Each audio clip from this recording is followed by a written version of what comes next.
Welcome back, everyone! Have you ever woken up excited to read the new White Mythic that got spoiled that morning? Just to realize it's a crappy version of 6 cards that you already have? Cause that's what I did this morning.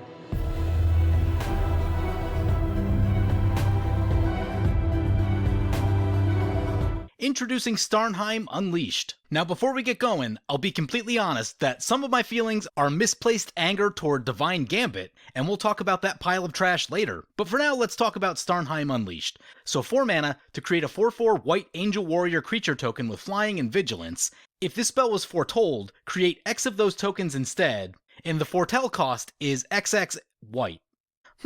This looks really similar to a card I know. Or rather, these 6 cards, which I already don't run.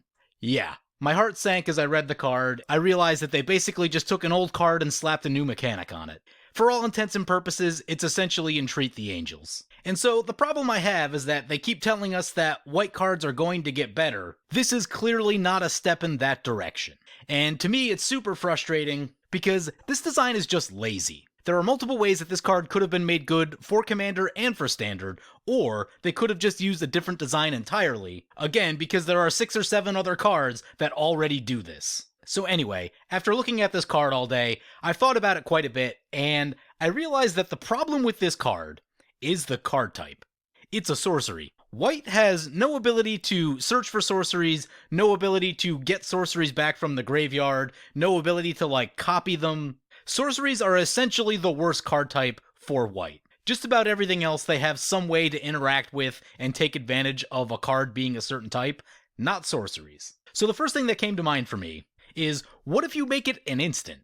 And if you do that, it's actually a pretty good card, because the biggest problem with tapping out for a card like this is that all of your opponents get a chance to respond at sorcery speed, which means board wipes. If they have a board wipe, they are going to use it. And if you spent 10 or 12 mana into this thing, they're going to spend 4 or 5 on a board wipe. They are going to come out of that transaction ahead. But if this was an instant like Secure the Wastes or White Sun Zenith, both of those cards are very reasonable, because you can usually get an attack off with them before your opponents have a chance to respond. And that's the deal breaker here. So this whole thing with instants got me thinking, and I got curious about the number of decks running these cards. So Finale of Glory appears in the most decks of all the sorcery speed copies at 5,000 decks, with Entreat at 3,900 and Decree at 3,500. And then on the bottom row you see the ones that really haven't been well adopted at all less than 1,500 decks, compared to Secure the Wastes and White Sun Zenith, 5,700 decks and 4,900 decks. So you can definitely see that more players are using them, especially in comparison to Entreat the Angels and Decree of Justice. Finale of Glory is a little bit closer statistic-wise. But being instant speed really makes all the difference here, again, because you can dodge sorcery speed removal and get those attacks off so you actually get damage in on your opponents. And then of course we have to talk about the gold standard Luminark Ascension. Shows up in 10,000 decks, and this is the clear best option of all of the produce a lot of angel cards. And why is that? 1, it's not a sorcery, it's an enchantment, which means you can tutor for it, and you can get it back with something like Sun Titan if you need to. 2, you can produce the angels at instant speed once it's active. And 3, it's the most mana efficient of all the angel producers. So Luminark Ascension, far and away, the best version of all these angel producers. And Starnheim Unleashed, definitely not coming anywhere close to Luminark Ascension. Continuing on the card type discussion, the other way that they could have gone about making this card is putting it on a creature body. Being on a creature is so much more useful in white than being a sorcery, for the reasons that we already talked about. You can tutor some of your creatures, you can definitely reanimate them, you can blink them and protect them and do other things with them as needed. You don't get any of those options with a sorcery. So a creature would have been the next best option, and possibly even a better option than trying to jam this thing into a sorcery. And that got me thinking about some other creatures that would live in a very similar space as a creature version of Starnheim Unleashed. And my immediate thought was something like Rampaging Baloths, which shows up in 23,000 decks. So my question is, why did they have to make this thing a sorcery? Why couldn't they make it something in the vein of Rampaging Baloths, mixed with Crested Sunmare, mixed with Resplendent Angel, to the point where you would get a creature that you would cast, and then you would get a bunch of 4/4s for doing some really easy task that you probably already want to be doing anyway. It doesn't specifically need to be landfall, but something like Crested Sunmare seems about right, where even gaining a single life would allow you to make a 4/4 angel. And if you want to make it look like Resplendent Angel a little bit, where its first ability can trigger its second ability, that's cool too. Because again, being on a creature would be so much more helpful than being a sorcery. And I know what you're thinking. You're thinking, isn't that the card Valkyrie Harbinger? And yes, it is. And while I do really like this card, I do think it's a cool card, the problem is, when you compare it to something like Rampaging Baloths, you still have to work so much harder to be able to create a single token. And also, without Anointed Procession, you can never make 2 tokens in a turn. Rampaging Baloths, very easy to make multiple tokens in a turn. Anyway, my main point here is that putting that ability on a creature body is so much more useful than having it be a sorcery. Especially when it's a copy of 6 other sorceries that no one uses to begin with. But there's one final thing I want to talk about with this card also, and that's the ability itself. This card makes Serra Angels. That's all it does. So I think it's safe to say that there's nothing new or exciting about creating more Serra Angels. And you guys know me, I love an Angel deck. It's been one of the decks that I've played the most over the last 5 or 6 years. But the game of Magic now is all about abilities. Abilities are what make things exciting.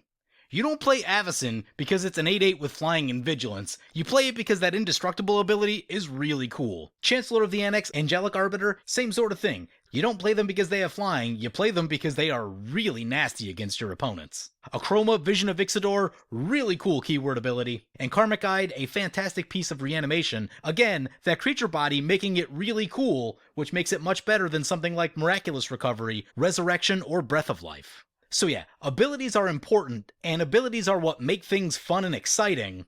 You can only get so excited about a design that's now turning 28 years old and came out with the first set of Magic. So yeah, I'm very disappointed in Starnheim Unleashed. It's a very lazy design, it's a very old and tired design. I really wanted to see something new, but slapping a new mechanic on an old card is not that. Alright, next, moving on to this dumpster fire, Divine Gambit. White, exile target artifact, creature, or enchantment an opponent controls. That player may put a permanent card from their hand onto the battlefield. So you exile an opponent's thing so that they can put the best card in their hand directly into play. There are literally countless ways that this can backfire, which it almost surely will. And like I mentioned at the start, this one got me very worked up yesterday, and this video for Starnheim probably doesn't happen without Divine Gambit and both being spoiled back to back. I cannot think of a single format where you would want to use this card as a piece of removal. The only use case I can think of for this card is you're playing a group hug deck and you just want people to drop all their stuff into play as fast as possible and see what happens. That is the only use case for this card that I can think of. Because as a removal spell, it's way too risky to use anywhere, and the question I have is, why would you ever choose this over some other removal spell that just doesn't give them anything back in return? And especially the best card in their hand. So this thing is unplayable trash, and what makes this painful is watching the removal in the other colors get better even at lower rarities. Black can now destroy enchantments. That used to be the one drawback for playing mono black, is that you do not have an easy time getting rid of enchantments. You probably had to run an Ugin or an All Is Dust, and now you have Feed the Swarm and Farika's Libation all within the last year. Moving to blue, Raven form is also super upsetting. Exile target artifact or creature. Its controller creates a 1/1 blue bird with flying.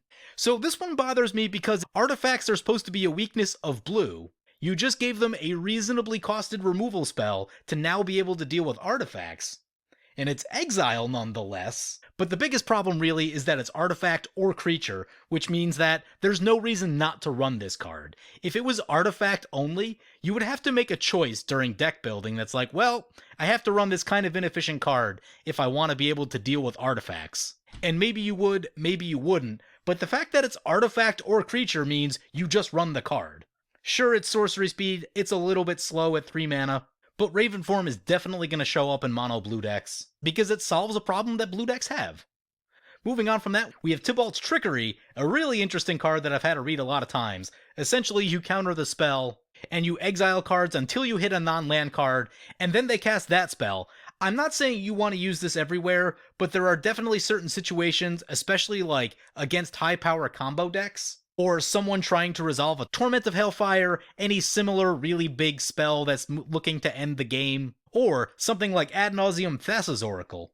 are all going to be really good targets for this spell. So it's definitely going to be a trade-off, but when the thing they're casting is far worse than whatever else they're going to get back, it's a card that you would still want to run in certain scenarios. And then finally we see Barrier Breach, Exile in green, also super aggressively costed and has cycling, maybe a little bit narrow, but a powerful card that I've been seeing people run because there are a lot of really powerful enchantments in Commander.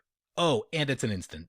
Going back to Divine Gambit, it's also sorcery speed. Keep that in mind. Like, you could almost make a case if it was instant speed, you're like, okay, exile most permanent types could be kinda handy. There might be a time, but no, it's sorcery speed, so you just never run this thing.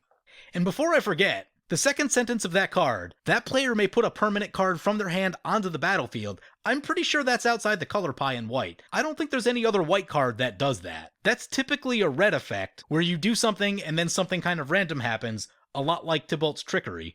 That's not something we see in white. So in its current state, Divine Gambit, just awful. If they wanted to make it playable, the drawback needs to be substantially less bad for you. If an opponent gained like 3 or 4 life, that'd be fine. Maybe they get a land similar to Winds of Abandon, Path of Exile, that'd be fine. It probably still needs to be instant speed for all of that.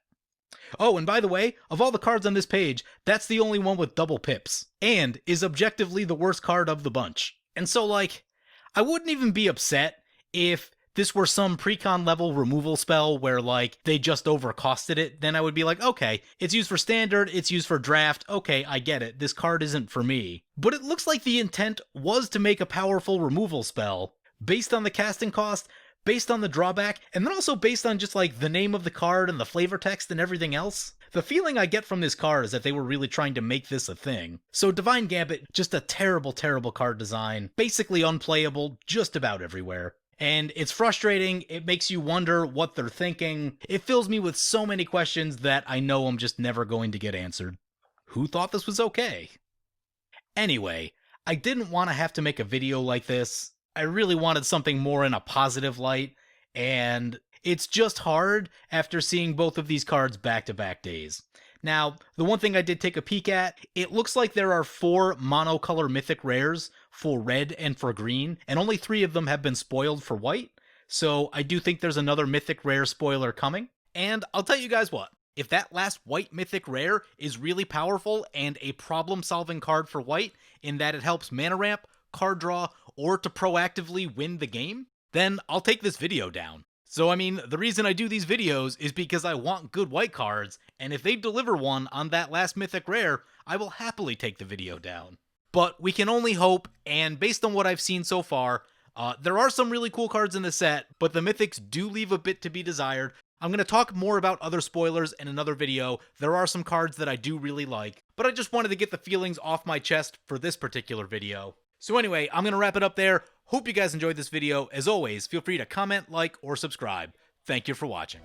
I want to thank my awesome Patreon supporters. We have one new Patreon supporter in Lord Worm. Lord, you are awesome. If you want to help support the channel and vote on which decks I play next, feel free to check out my Patreon at the link below.